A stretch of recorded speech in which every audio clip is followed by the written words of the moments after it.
Hello and welcome. आज आपण पाहणार आहोत आपल्या बाळांसाठी अमायलेज युक्त घरगुती पदार्थ. अमायलेज एक एन्झाईम आहे जो स्टार्च पचवायला मदत करतो.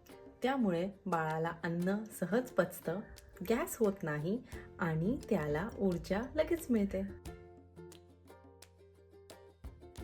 फळांमध्ये आंबा, केळ किंवा सफरचंद, रताळं सुद्धा एक रिच सोर्स ऑफ अमायलेज आहे. तांदळाचं आंबवलेलं पाणी म्हणजे फर्मेंटेड राईस, अंकुरलेलं नाचणी, गहू किंवा ज्वारीचं पीठ सुद्धा आपण आपल्या लहान बाळांना देऊ शकतो. किमटी जी आपण लहान बाळांसाठी बनवतो ती सुद्धा अमायलेज रिच असते. तर आईनो, हा व्हिडिओ नक्की सेव्ह करा आणि इतर मम्मींसोबत सुद्धा शेअर करा.